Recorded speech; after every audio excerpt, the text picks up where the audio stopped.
You're listening to the Spark Radio Network, Internet radio like you've never heard before. Innovation, creativity, and imagination are all said to begin with a spark. So fasten your seatbelt and take the ride of your life and listen for the spark. You are listening to KLRN Radio, where liberty and reason still reign. Most writers and radio show hosts know that to connect with your fans, you need to do more than just write books or record the latest podcasts. There are many different elements that go into forming an online platform, but there are also many hidden traps. To make matters worse, solid advice on how to survive the muddy waters is scarce. In the book Hidden Traps, I talk about some of the important issues of working with an online platform, highlighting traps that could put your physical or internet security at risk or be harmful to your reputation. Are your social media posts just links with a few disjointed words, making you look like someone who can't complete a sentence? Did your new website cost you more than you anticipated? Are you leaking your personal contact details across the web without even knowing it? Then you need Hidden Traps. Hidden Traps is now available in paperback and ebook from a variety of retailers, including Amazon, Barnes & Noble, and Kobo. Visit blackwolfpublications.com for more details.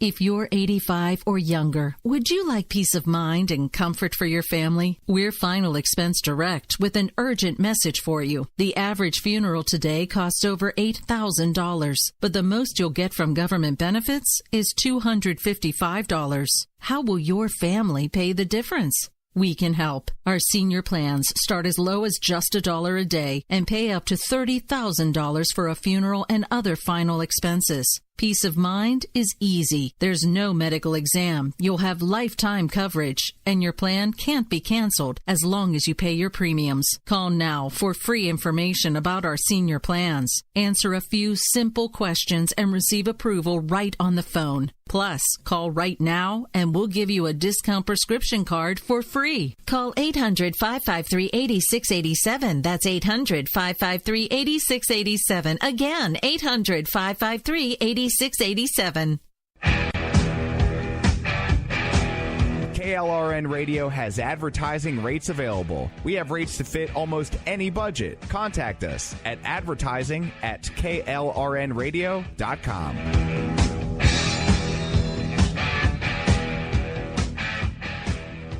Attention business owners and independent contractors. This is a money-saving message from Tax Mediation Services. If your business owes $20,000 or more in taxes, we can help you today, right now. Listen, dealing with the IRS is no picnic. It's an intimidating and extremely stressful process, and you don't want to go it alone. Our attorneys know every law, every tax break, and every possible opportunity to help you resolve and reduce your tax debt. And if you owe more than $20,000, you may be at the top of their hit list. So don't take your tax debt lightly, because it will not go away on its own. The IRS can seize your bank accounts, your home, and even shut down your business. Call our tax experts today at 1-800-783-0810 and let us deal with the IRS while you focus on your business. That's 1-800-783-0810. Again, that's 800-783-0810. My son was in the Army back during Desert Storm,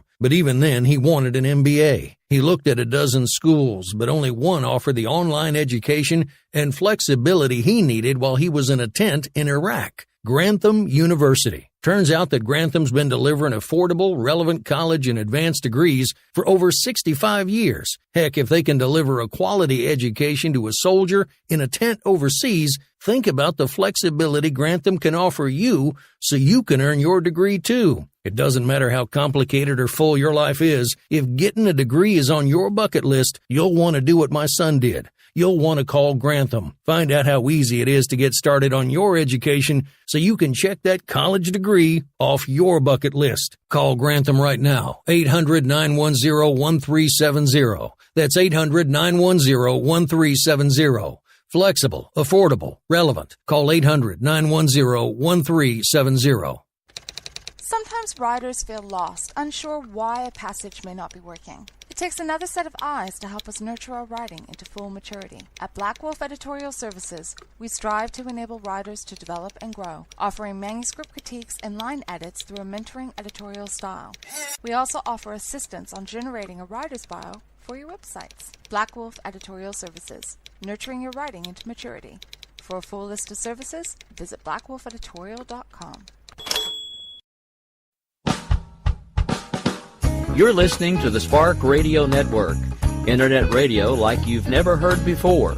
Innovation, creativity, and imagination are all said to begin with a spark. So fasten your seatbelt and take the ride of your life and listen for the spark. You are listening to KLRN Radio, where liberty and reason still reign. My name is Jessie. I'm a United States Special Forces widow. This gives me a unique perspective on the world around us. If you're willing to listen, I'll tell you how I see it, and I won't pull any punches. This is my POV, which stands for Point of View.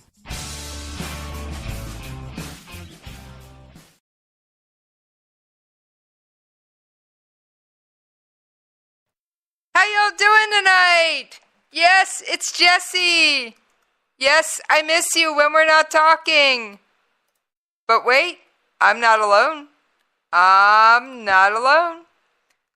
I got my friend and absolute favorite guest, although I keep wanting to call him co-host. Maybe one of these days. Justin Kinney. How you doing tonight, Justin? I'm doing great. Thanks for having me on. It's good to be back on. Oh, you know you are welcome anytime, and I have to extend an on-air thanks for you bailing me out the last time we were supposed to do a show together, and my voice had left the building. Oh, no problem at all. I enjoyed it. I think you did an excellent job, especially on 20 minutes notice that you were doing the whole show. I appreciate that. It's a little nerve-wracking, only 20 minutes notice, but I think it went all right. You have the background to handle it.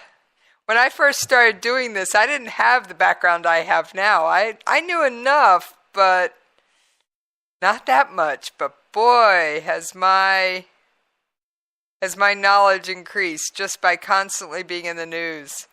So, since you are the guest, what topic would you like to kick it off with?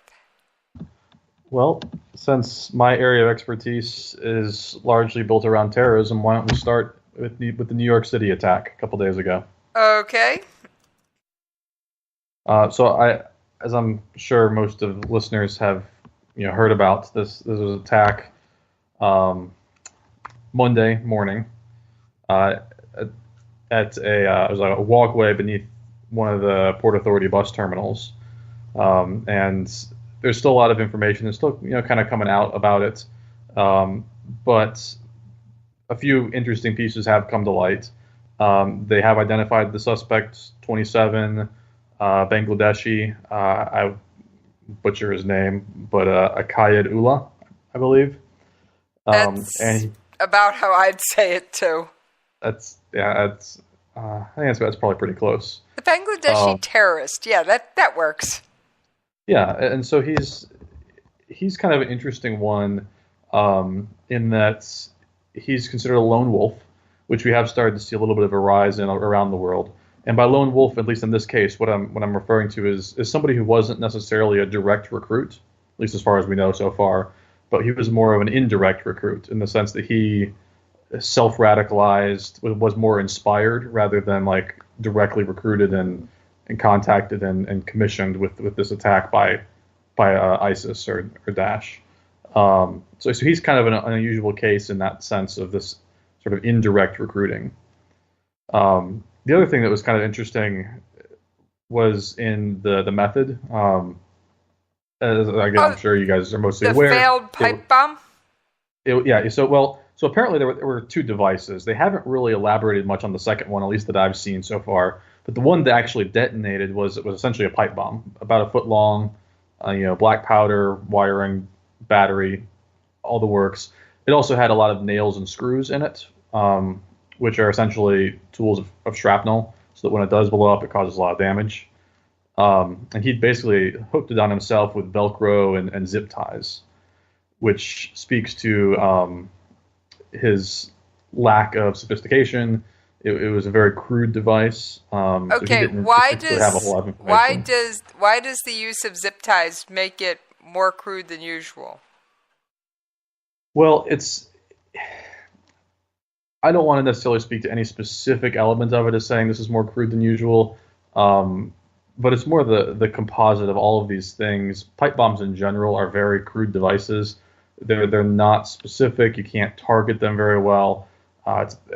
As he found out, they're kind of hard to control, and just the way it was attached, being through such a simplistic thing as a zip tie or Velcro of all things, it just kind of speaks to being very homemade, creative things that he can find in his garage almost.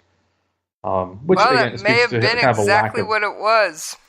Yeah, it speaks to him just not having the connections to, say, a professional bomb maker. He did this all himself. Again, very unsophisticated, very crude. And that, again, would lead you to believe, along with the other things, that this was much more of an inspired attack than it was a direct recruit. It's highly unlikely that a direct recruit would have been allowed to go through with something so ineffective. I mean, even if it had been more successful, this is not something that was particularly high yield anyway. And again, it's very hard to control and target. So it's something that just, well, it leads you to believe, again, that this was inspired. And he kind of did this all on his own. Now, that said, a lot of the ISIS message boards have popped up claiming him as one of theirs. Oh, I hadn't heard that. That's kind of interesting as well. I don't think the official organization has claimed him, but if you look through some of the message boards, and I don't recommend that necessarily. I don't do it myself. I rely on other people to do it for me. But some of the known accounts have been touting him as a member of their group. But because it hasn't been official or anything, it's probably not. Again, he probably wasn't an actual member. I can believe that. I mean, this came across as an inspired attack. As soon as I saw it, I'm like, that's inspired. That's not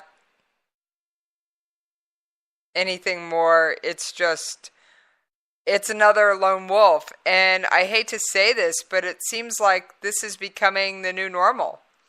And I went back in history, and I know we've talked about this in the past. And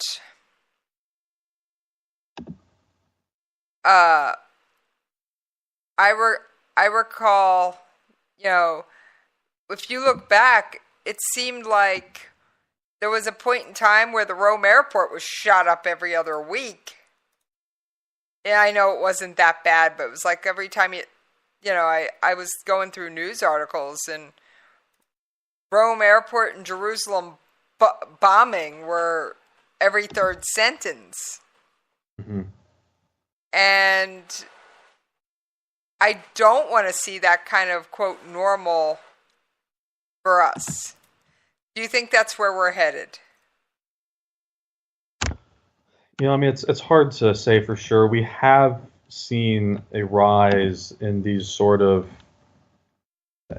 inspired, I've used that word a lot, but in those type of attacks, these lone wolf style. There's been a couple studies done that definitely show these things are on the rise, not just globally, but specifically in the West. But it's not just the U.S. It's other countries as well. So they do seem to be rising. Personally, I kind of suspect that's a route we're going.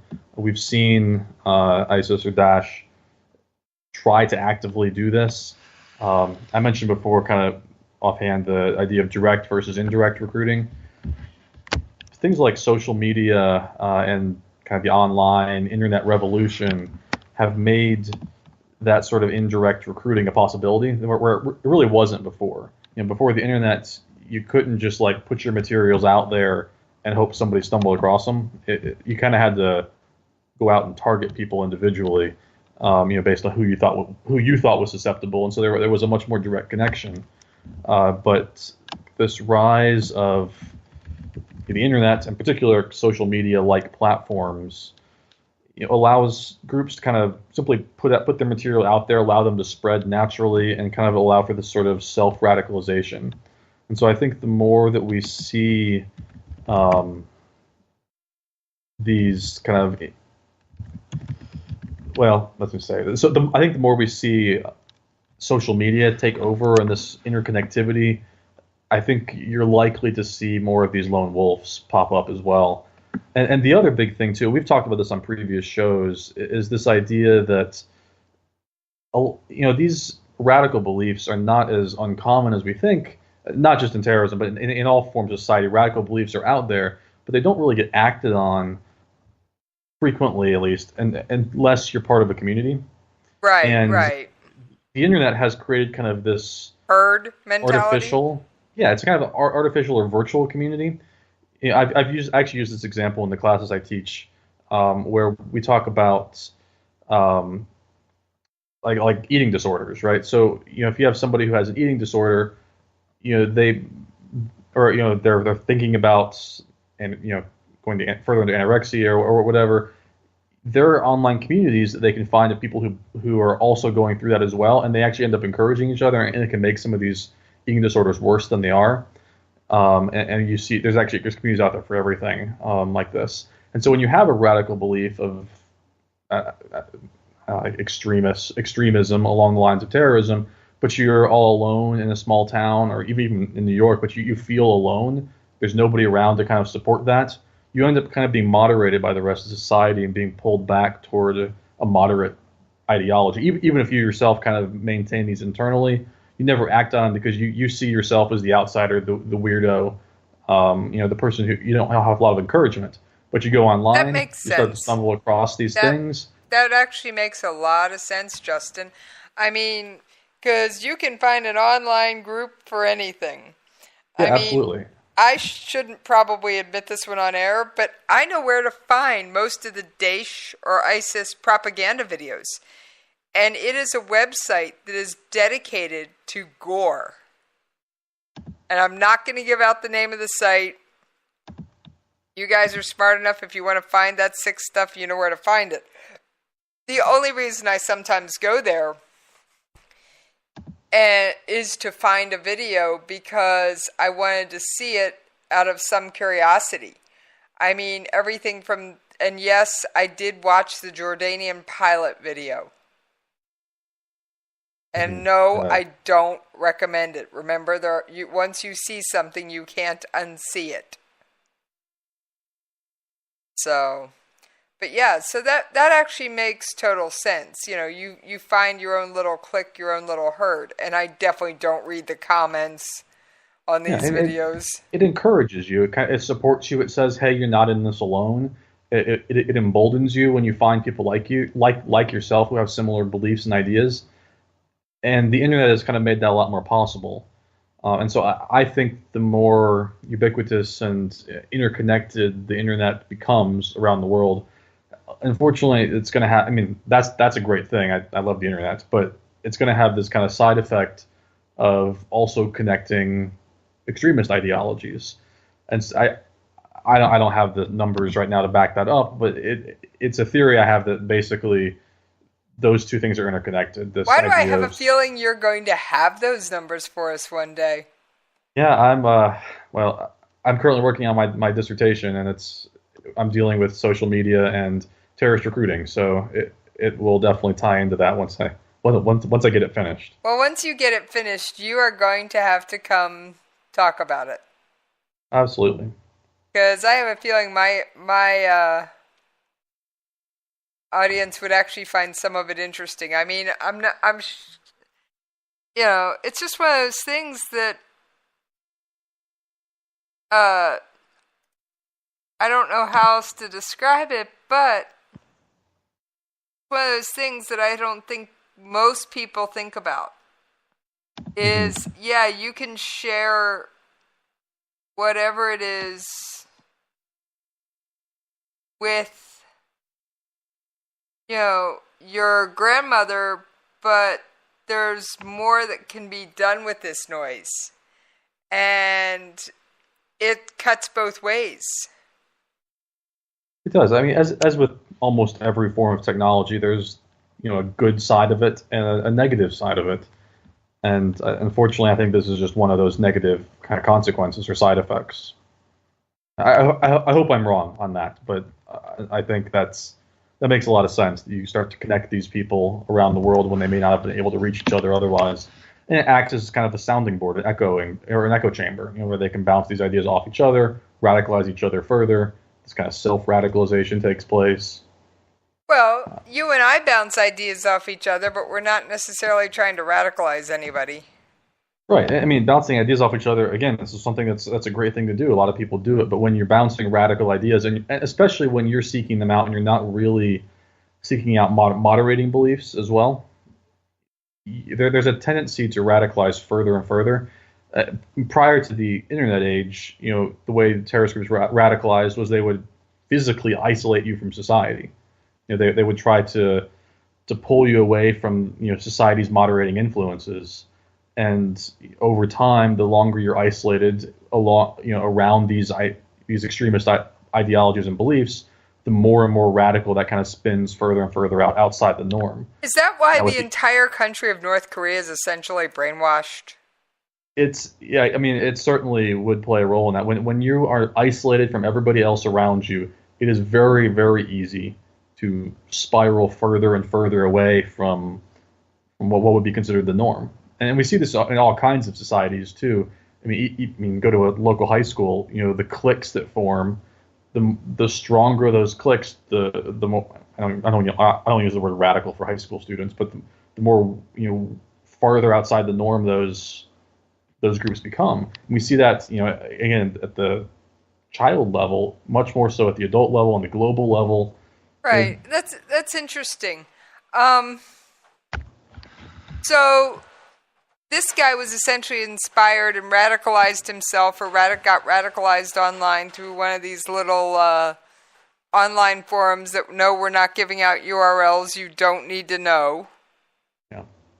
And even Justin just said he doesn't read them. Yeah, I don't go to them myself. I know several people who do, and I trust them, but that's about as far as I go with it. Oh, see, I'm the one, you know me, I'm trying to get to the horse's mouth. But that's kind of the nature of me. I always want to know what's going on. All right, so do you have another quick story before we got about good 7 minutes before we hit commercial break? So what do you want? What's the next one? I'm sure you got another topic. The problem there is coming up with a quick one. Well, how about one I don't have a lot on, but it's scary? Okay. North Korea and chemical weapons? Sure. I was going to say, I don't have much on it, but... Well, obviously, we just mentioned North Korea is so isolated. It's hard to get a lot of accurate information on some of these things. Right. Now, there was a report that came out a couple months ago, though.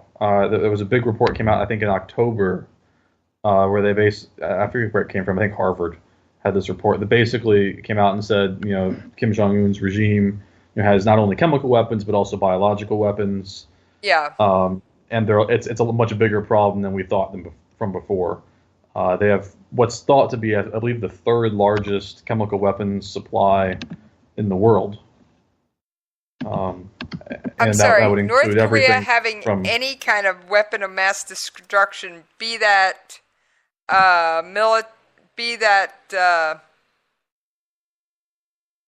nuclear bomb or chem bio, is a bad idea. I'm not even sure I trust them with artillery.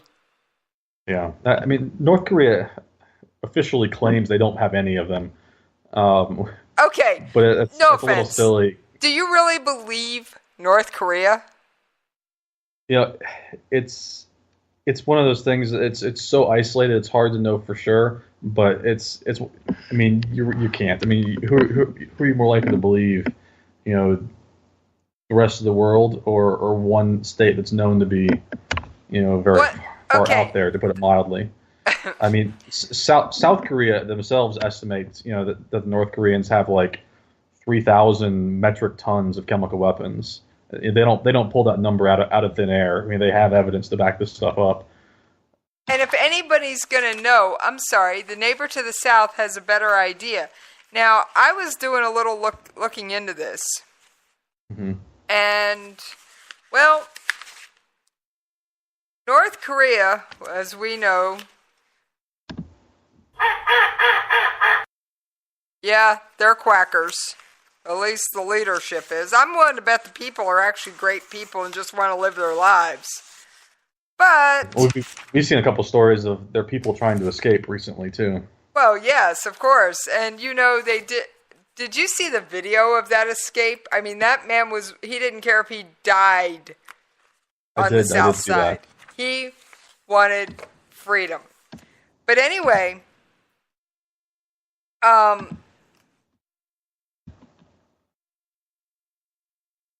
North Korea has pursued weapons of mass destruction of other varieties. That much has pretty much been confirmed. And Kim Jong-un has been sending more scientists abroad to seek advanced degrees in microbiology, while offering to sell their current biotechnology level to the rest of the world. Now, I don't have the audio clip pulled up, and I'm not going to go sniffing for it with Justin on, but North Korea has been linked to one of the most terrifying chemical weapons, and I'll let you explain this one. I'll tell you what it is. VX. Now, Justin, why don't you define that for the listening audience? Yeah, so VX is a particularly nasty nerve agent, specifically. It was originally developed for military use, I believe, in chemical warfare. But it's a particularly nasty one. It stands for Venomous Agent X, which sounds about as ominous as you can get. Oh, I didn't know what it stood for. Cool. Yeah, at least that's what I've been told. It's Venomous Agent X. But it's a nerve agent. It kind of absorbs through your skin, much more potent than sarin gas, which people are probably much more familiar with, although it actually has a very similar mechanism to it. But basically, it's because as a nerve agent, what that means is it disrupts the body's kind of signals between the nervous system and the muscular system. So it leads to kind of a paralysis of all the muscles in your body, including your diaphragm, which is what helps you breathe. So it usually will end up suffocating you because it paralyzes your ability to breathe.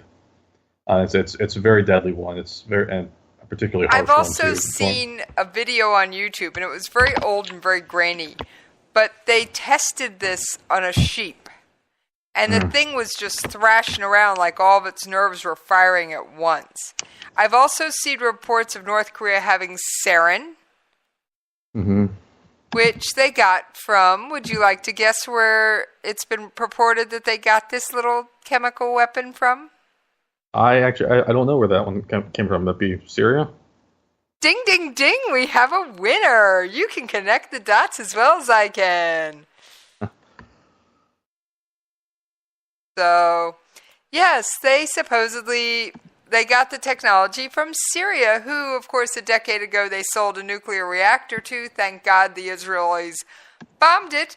And leaving off on Israel, I think will leave us in good stead for picking up with Jerusalem when we come back. All right, sounds great. And as promised, I have Hanukkah bumper music again tonight. And we are going to pay those radio station bills, and I will see you on the other side. Just living in the miracle, candles on my vehicle, 8 nights, gonna shine invincible, no longer be divisible, born through the struggle, keep on moving through all this hustle. You're listening to the Spark Radio Network, internet radio like you've never heard before. Innovation, creativity, and imagination are all said to begin with a spark. So fasten your seatbelt and take the ride of your life and listen for the spark. You are listening to KLRN Radio, where liberty and reason still reign. Most writers and radio show hosts know that to connect with your fans, you need to do more than just write books or record the latest podcasts. There are many different elements that go into forming an online platform, but there are also many hidden traps. To make matters worse, solid advice on how to survive the muddy waters is scarce. In the book Hidden Traps, I talk about some of the important issues of working with an online platform, highlighting traps that could put your physical or internet security at risk or be harmful to your reputation. Are your social media posts just links with a few disjointed words, making you look like someone who can't complete a sentence? Did your new website cost you more than you anticipated?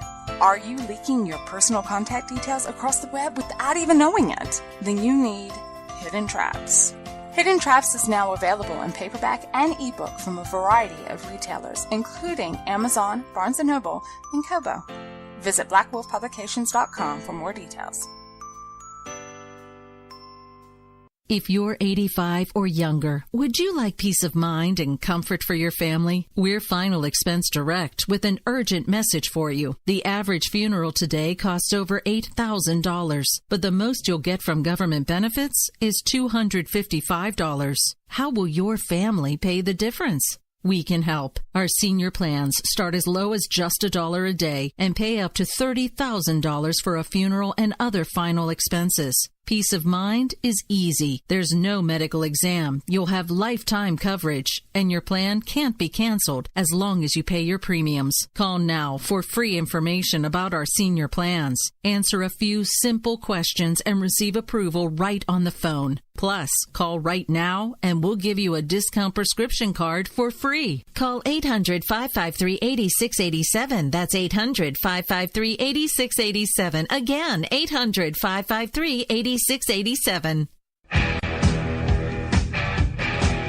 KLRN Radio has advertising rates available. We have rates to fit almost any budget. Contact us at advertising@klrnradio.com.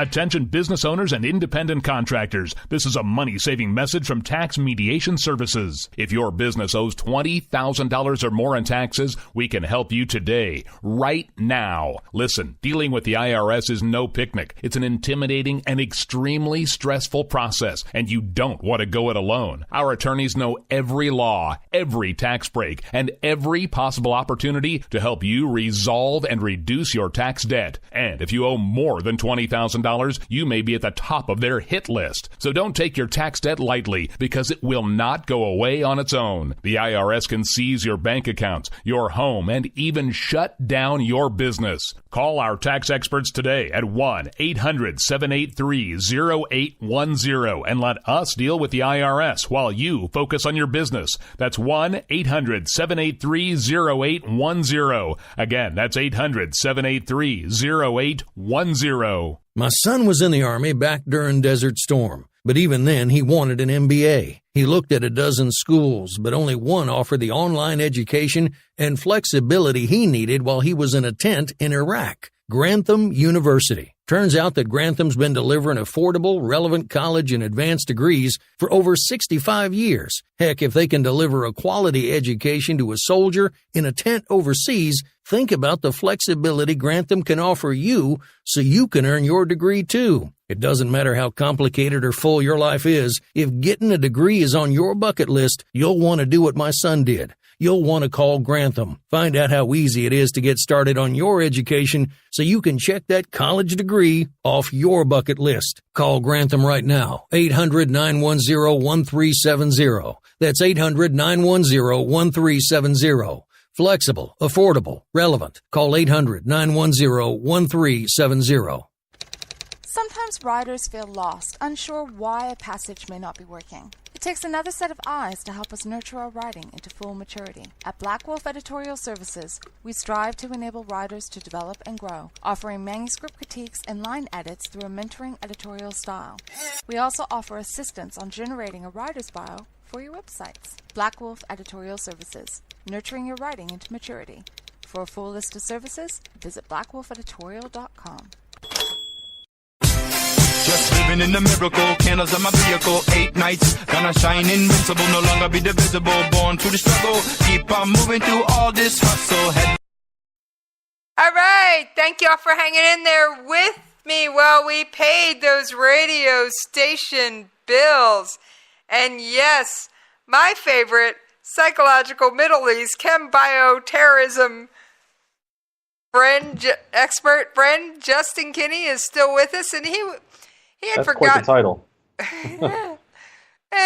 You're hard to sum up in a word, other than couple words, other than recurring guest. Although co-host would be easier to say. Hint. So, you wanted to touch on something that you remembered as soon as I started commercials running. Yeah, so there were a couple of quick things I wanted to just touch on with regards to North Korea. Didn't quite get to on the other side of the commercials. But North Korea, of note, is one of only a few countries that has not signed on or acceded to the Chemical Weapons Convention, which is all about preventing states from producing and possessing them unless officially allowed by the international community. And so they're not a signatory to that, which I imagine is symbolic of something. Now they have signed the Geneva Protocol, which prohibits the use of chemical weapons in warfare, but says nothing about producing or possessing them. So that's the one thing. Okay, no offense. I don't think North Korea ever followed Geneva protocols during the Korean War. So what makes anybody think they're going to live up, when it came to POW treatment? So what makes anybody think they're going to live up to any part of anything they sign? Yeah, it's interesting. I've actually done a little bit of work in the idea of why do states sign on to these things if they have no intention of following them? Because North Korea is not the only one who has done this. But a lot of it's signaling, a lot of it's a reputation thing, a lot of it's just simply being able to say, hey, look, we're a part of this. That's why a lot of countries sign on to things anyway. So at the end of the day, signing on to these things doesn't mean a whole lot. But I do find it really interesting that they're signed on to one but not the other. Right. Which I don't claim to know exactly why that is, but it strikes me as unusual. And particularly since the distinction between them is I have a speculation production versus use. I have a speculation. Go for it. Countries who are signatories to the Geneva Convention expect their prisoners of war to be treated according to the Geneva Convention. Non-signatories don't necessarily expect that. Yeah, well, now the Geneva Convention is different than the Geneva Protocol. Oh, sorry. I was confusing. Yeah, well, they're very similar. I think they were actually signed around the same time, too. But the Geneva Protocol actually might be a side part of the convention. I have to look into that. But the protocol specifically is about chemical and biological weapons. It doesn't say anything about prisoners of war. That would be the convention. I'll have to look it up again to see exactly the relationship between the two. But I do know they're not the same thing. They might be related. But it's been around. I mean, the protocol has been around since the 20s or 30s, probably. All right. Well, there's another topic that we could probably fill most of the rest of the show with. And, well, it is the second night of Hanukkah. So I think it's appropriate. Trump officially recognized the capital of Israel as Jerusalem. Now, what I'm going to mention to you folks is something I have not seen any other mainstream media news outlet mention. Not one. Okay? It's that Russia did it a few months before that. Yeah, Russia did this about 8 months before we did. And you don't see protests at their embassy. And by the way, I think it was the Czech Republic that did it right around the same time as well. So why is everybody going bonkers that the first country to recognize the United Nations, and I actually have a clip from Truman when he decided to recognize Israel. Yes, I did some digging to find that one. Why is it that Russia can recognize Israel? Czech Republic, for whatever that's worth, can recognize Israel. Jerusalem is the capital of Israel. But God forbid the U.S. recognize it. Yeah, so I don't know specifically. I mean, well, there's a couple of theories on that, I would guess. One, I believe Russia technically recognized West Jerusalem as Israel's capital, didn't they? They may made have a distinction between specified, West but Jerusalem and East Jerusalem. yeah. I They imagine may that plays have. into it a little bit. A lot of the Palestinians and their supporters are, I mean, the big conflict is over East Jerusalem mostly. Obviously, they want the whole thing too, but East Jerusalem is a big section. So I would guess Russia making that distinction, where Trump did not, is part of it. But, you know, also at the same time, I mean, the U.S. is essentially the unipolar power in the world right now. I mean, some people would call them a hegemon. I'm not sure they really have that status anymore. But they are the premier power, and so the U.S. when the U.S. does something, it sets precedent that other countries don't when they make similar actions. And Right. I imagine there's thought that other countries will follow the U.S.'s lead, where they don't really follow the Czech Republic or Russia's lead on some of these things. Well, what I have found interesting as a side note to this, Turkey is supposed to be an ally of ours, right? A tense ally, but yes, All right, alleged ally? go with that. Erdogan forges accord to name East Jerusalem as the capital of Palestine. First of all, I don't see a map with a country called Palestine on it, at least not since 1930-something. Secondly, okay, I have no problem with the city of Jerusalem having two capitals in it. But, and remember, listeners, yes, I am Jewish. Yes, it is the second night of Hanukkah, so you're just going to have to cope with me on this one.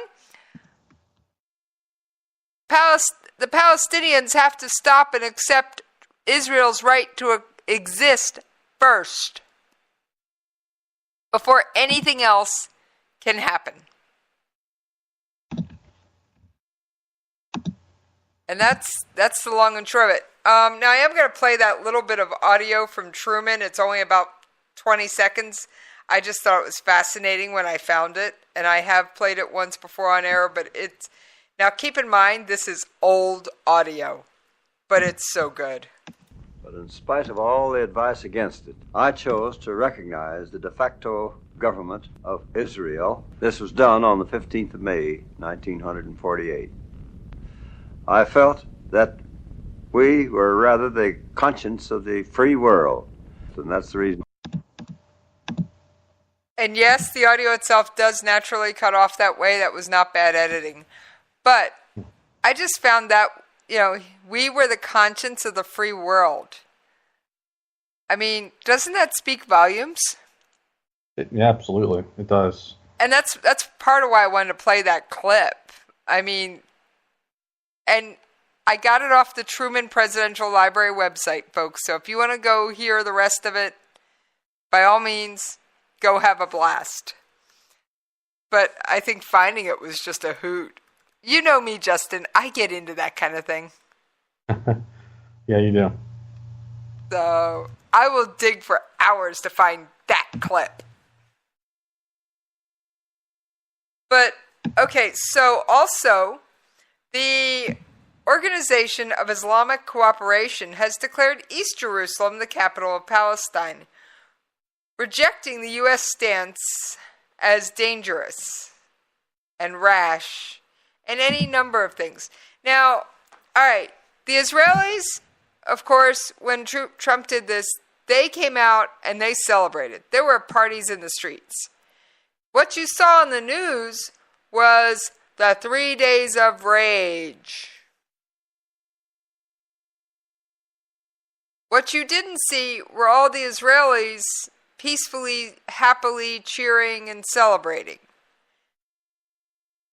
Justin, background here. Whiskey Tango Foxtrot's going on. Yeah, so obviously, I mean, we've talked about this in the past, kind of in a side topic, but Jerusalem is kind of this hotbed, and has been for a long, long time. You know, it's the most disputed city in the world, and really. It's got the most disputed 1 square mile of real estate on the planet, called the Temple Mount. It does, and you know, and it's all, you know, Israel as a whole too is, I mean, it's essentially the center, or at least a very sacred site for 3 major world religions, right. Which covers a large percentage of the world's population. So this is an area that's, like I said, it's considered sacred and religious for a lot of people, and so that's kind of led to conflict over the years, for a long time, right?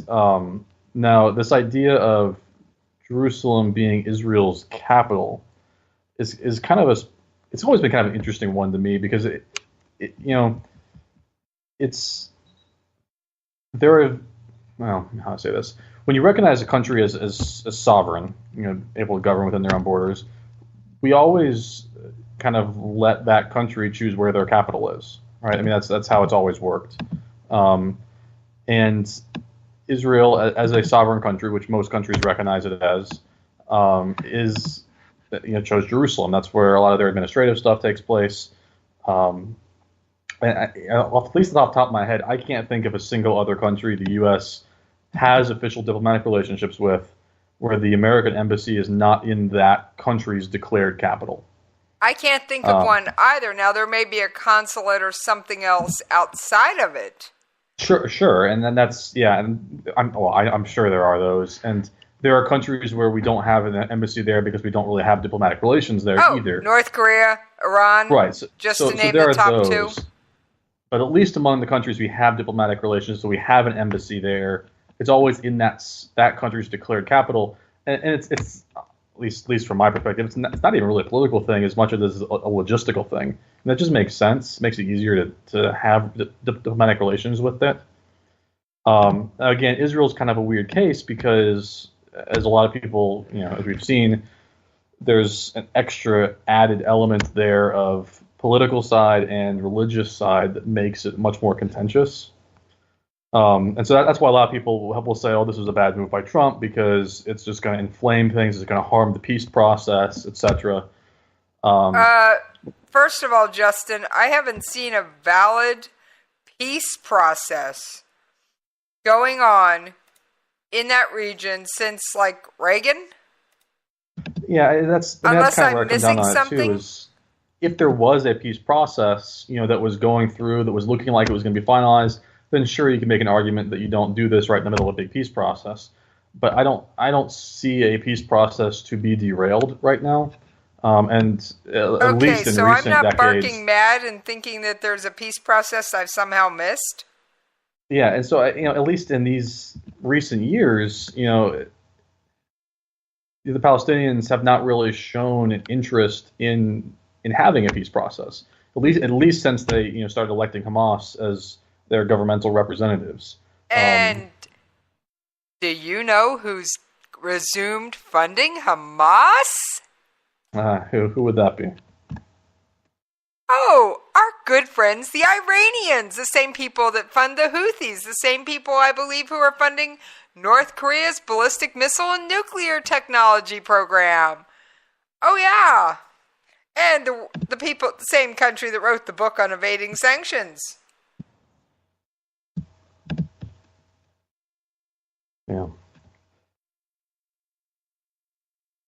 Yes, Iran has. Now, I want to bring up a point about the Palestinians here, and I know we're almost out of time. I'm just going to play this little audio clip, and I think I found the right one. Ezra Schwartz was another American who was visiting Israel, and on November 19th, 2015, Ezra was on his way back from a field trip with his schoolmates when he was shot and killed along with two others by Muhammad al-Karoub, another Palestinian terrorist. Al-Karoub was arrested, tried, and convicted, and is now serving 4 life sentences in prison. The Palestinian Authority pays al-Karoub over $3,000 a month, every month. That's $40,000 a year for killing an innocent American. Okay. Like I said, Palestinians are not that friendly, people.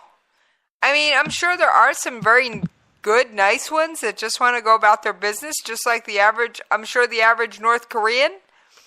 And I've actually been to Russia. Yes, I've been to Russia. And the average citizen there is outstanding. The government needs to go soak its head. But, I'm sorry. When you are paying people to kill and maim other people, Justin, does that sound like they want peace?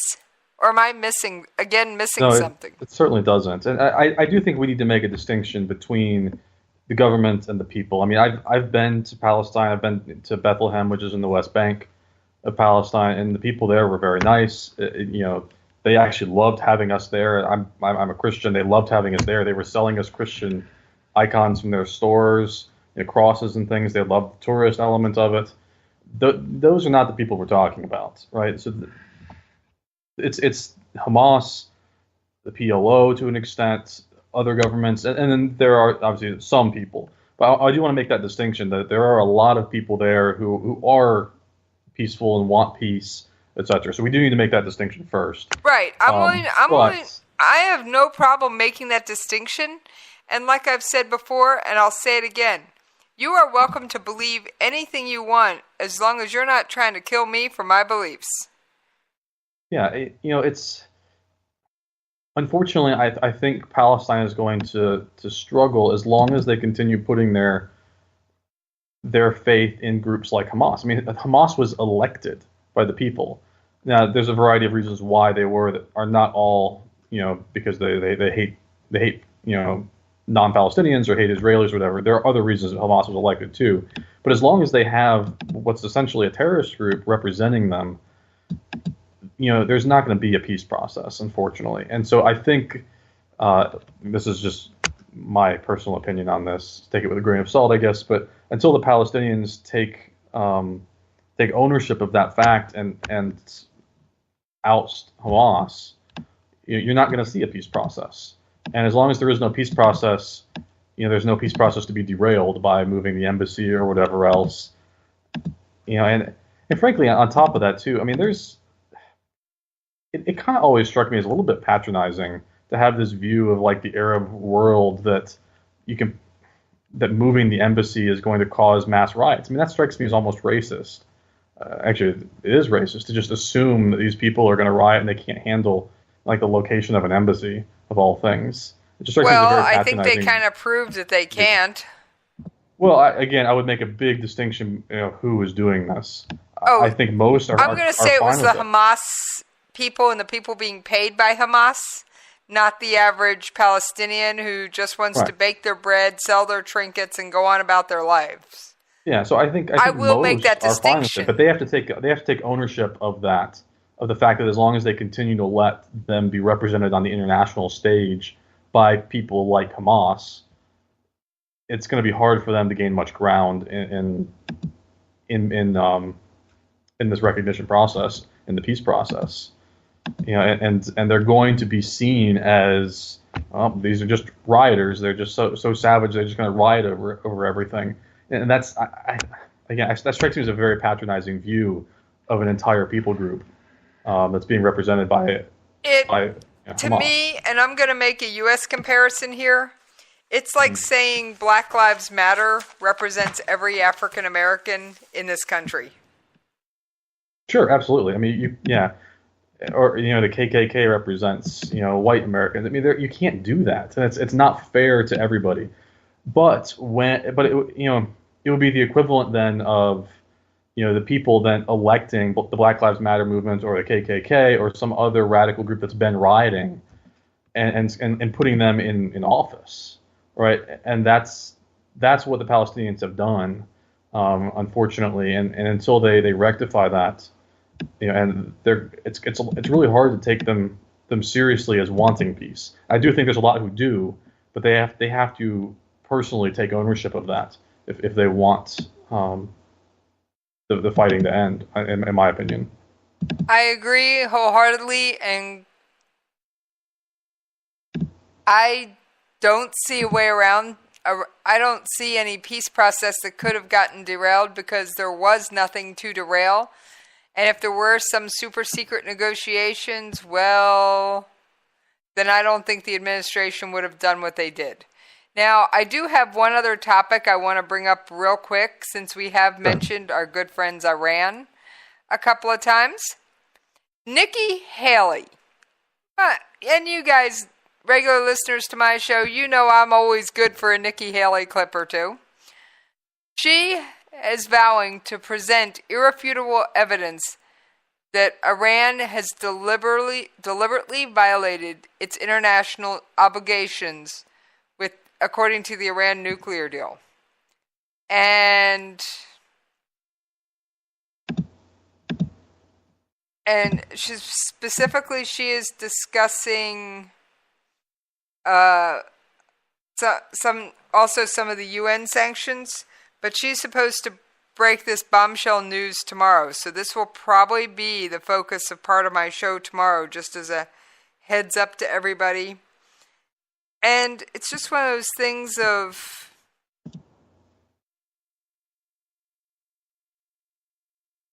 the announcement will come as the UN presents a report on the implementation of UN Security Council Resolution 2231. That's the resolution that endorsed the Iran nuclear deal. Now, of course, it's got a formal name, which you guys know I don't use. It's called the Joint Comprehensive Plan of Action. JCPOA, yeah. Yeah, it just gets too tongue-twisty for my tongue, Justin. But it also, part of it calls on Iran not to undertake any activity related to ballistic missiles for 8 years. I'm willing to say they've blown that one. That would be my guess as well. And obviously, she says she has irrefutable evidence, so I'm looking forward to hearing what that is that she'll release tomorrow. But yeah, the idea of ballistic missile activity certainly sounds like where that's going to come from. Exactly, because we've all seen the reports of them launching the missiles. All right, Justin, you know what I'm about to ask you to do next, right? I do. Go for it. Social media contact info. Yeah, so I've got two main ways you can contact me. I have a Twitter that you can find me on, and the handle for that is Justin R_Kinney. That's Kinney. You can reach me there, follow me, whatever. And then I also have a Facebook page that's under J. Robert Kinney, which is the name I use for writing books. I write mystery fiction, so you can find me there as well. My book's on Amazon called Precipice. You can reach me through either of those means as well. All right, and you guys can follow me on Twitter at Jessie's POV. And if you're interested in being a guest on my show, Jessie's Coffee Shop, or you have a comment or question or anything else you would like to bring to my attention, you can email me at the station at jessiespov@klrnradio.com. And on that note, folks, I think we're out of time. What do you think, Justin? I think so. Running right up against the end. Yep. Now, we are going to go out with a little bit of Hanukkah bumper music. I'll play the one from last night as well as the one tonight. And I'll see you guys tomorrow night. And I got a guest for tomorrow, too. Come, let us join in celebration of victories won so long ago. The temple